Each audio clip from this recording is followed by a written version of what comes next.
What if the biggest criminals in the world never spent a single day in jail? What if they wore suits instead of handcuffs? What if they didn't rob banks? They owned them. What if the companies you buy from every day, the cars you dream about, the loans that keep your family afloat, were all built on lies, fraud, and theft so massive that entire governments looked the other way? That is not a conspiracy theory. That is dirty money. Netflix's most jaw-dropping documentary series took some of the biggest corporate scandals in modern history and ripped them wide open. No Hollywood drama, no actors, real people, real crimes, real money.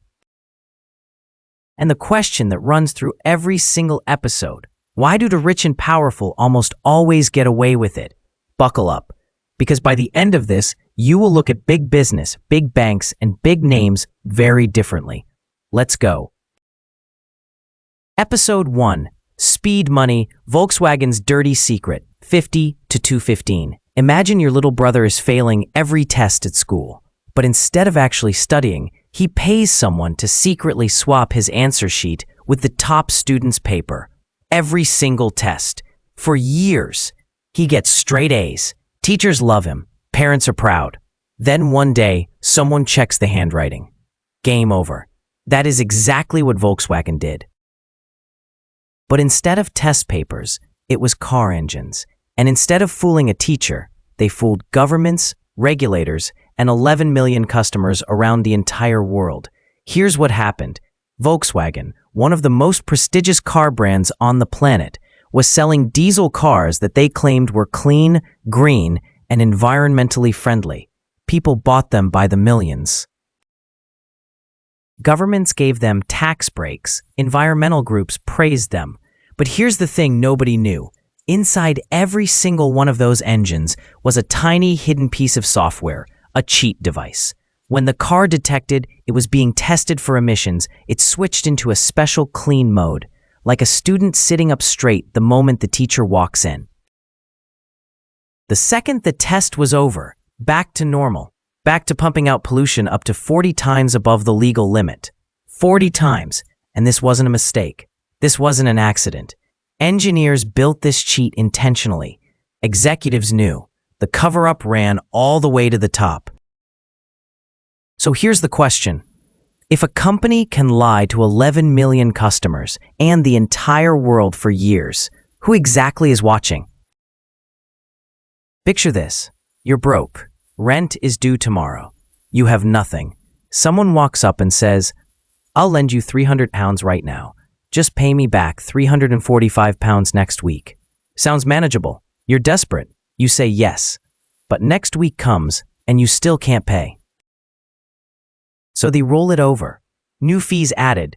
The week after, same thing. 3 months later, you owe £1,200 on a £300 loan.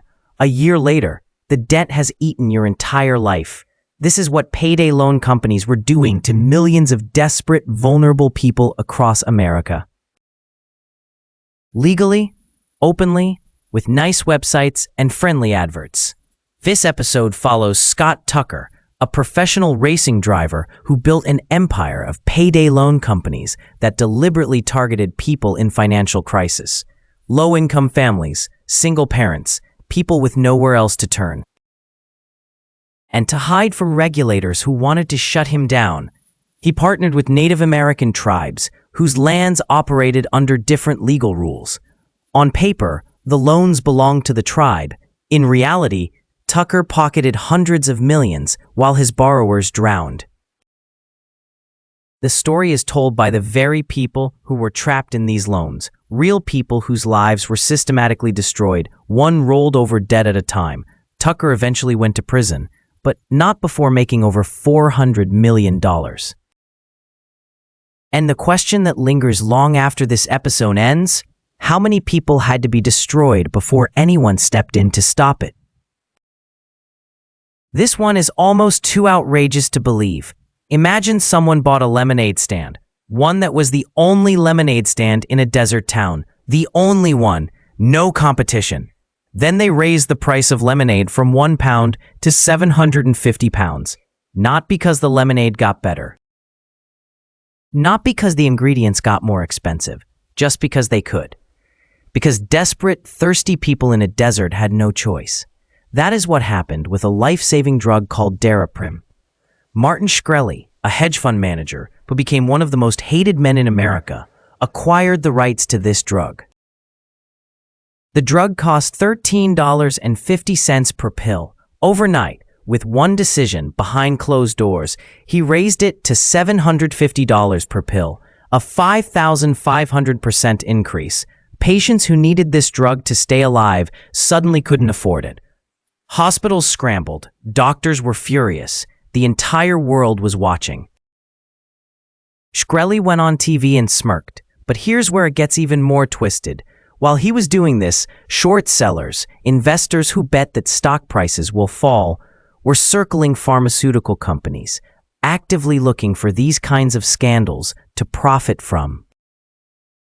The episode pulls back the curtain on how Wall Street and the pharmaceutical industry can work together and against each other in ways that have absolutely nothing to do with patient care. Now we go to something even bigger. What if a major international bank, one of the biggest in the entire world, was secretly washing money for the most violent drug cartels on Earth? Not accidentally, not through some technical loophole, but with purpose, with systems.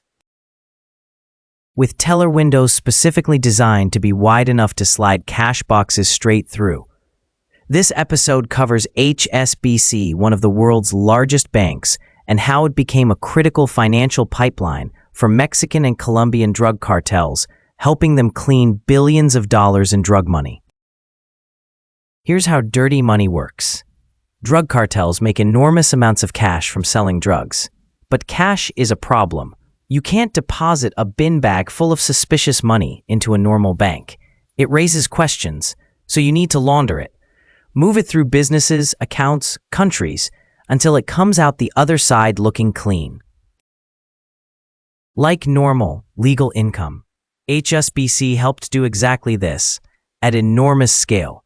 Investigators found evidence of cash boxes designed to fit perfectly through specific HSBC teller windows in Mexico. Purpose-built, not an accident. The bank paid a fine, $1.9 billion. Sounds enormous, right? HSBC made that back in approximately 5 weeks of normal business. Nobody went to prison. Not one executive faced criminal charges. And the question that should make your blood run cold: if washing billions in drug money costs you 5 weeks profit and 0 jail time, is that really a punishment at all? Okay, we need a brief breath of air, because this episode is genuinely one of the most absurd true crime stories ever told. Canada controls a massive portion of the world's maple syrup supply, and the Federation of Quebec Maple Syrup Producers keeps a massive strategic reserve, like an oil reserve, but for syrup, in a warehouse in Quebec. In 2012, someone stole nearly 3,000 tons of maple syrup from that warehouse. That is roughly $18 million worth of maple syrup. This was not a smash and grab. This was a sophisticated, coordinated heist pulled off over months, with the thieves secretly siphoning syrup out of barrels and replacing the weight with water so nobody noticed. It sounds like something from a comedy film, but the episode reveals something genuinely serious underneath the absurdity. It's a story about what happens when any single product or commodity becomes so tightly controlled by a monopoly-like body that it creates a black market. Farmers who wanted to sell their syrup outside the official system. Middlemen moving product across borders. Police investigations spanning multiple countries. And the most unexpected question this episode raises: can you really have a crime empire built entirely on maple syrup? Apparently, yes. The series returns to the Volkswagen scandal, but this time it goes deeper. Because the first episode showed what happened, this one asks how. How does a company with tens of thousands of employees, engineers, managers, and executives maintain a secret this big for this long? The answer: green and the documentary keeps returning to is one of the most chilling aspects of corporate culture. Everybody knew. And everybody stayed quiet. Not because they were all bad people, but because of something called diffusion of responsibility. Imagine a fire breaks out in a room full of people. Oddly, the more people there are, the less likely any individual is to call for help. Because everyone assumes someone else is handling it. Now scale that to a corporation with 600,000 employees. Engineers told themselves, "I just write code. Someone above me approved this." Managers told themselves, "My job is hitting targets. Legal handles compliance." Executives told themselves, "Our teams are telling us everything is fine." Nobody owned it. Nobody stopped it. And 11 million people drove cars built on a lie. The question this episode leaves you with, one of the most important in the entire series. In a world where responsibility is spread across thousands of people, who is actually responsible for anything? Okay, let's pull back from the individual stories. Because dirty money is not just about Volkswagen. It's not just about payday loans or maple syrup. It is about a system. A system where the rules that apply to ordinary people, you and me, do not apply equally to the rich and powerful. Think about it like this. If you steal a 40-pound jacket from a shop, you get arrested. You might go to jail. Your name is in the local paper. If a corporation steals billions from millions of customers through fraud, deception, and manipulation, they pay a fine. They hire a PR firm. Their stock price dips for a week, and their executives keep their bonuses. This isn't cynicism. This is what dirty money documents, case after case after case. The fines are almost always calculated as a percentage of profits, never large enough to truly hurt. Prosecuting individuals within corporations is enormously difficult because responsibility is deliberately spread so thin that it becomes almost impossible to pin on any one person. And the regulatory agencies meant to catch these crimes, they are frequently underfunded, outgunned by armies of corporate lawyers, and sometimes staffed by the very people who used to work for the companies they're supposed to regulate. It's like hiring the fox to guard the henhouse and then cutting the henhouse's security budget. So the question the entire series is really asking, from the first minute to the last, is the system broken, or is it working exactly as it was designed to? Here's what dirty money leaves you with. Not despair, not paralysis, awareness. The greatest power ordinary people have, the thing that makes the powerful most uncomfortable, is simply paying attention.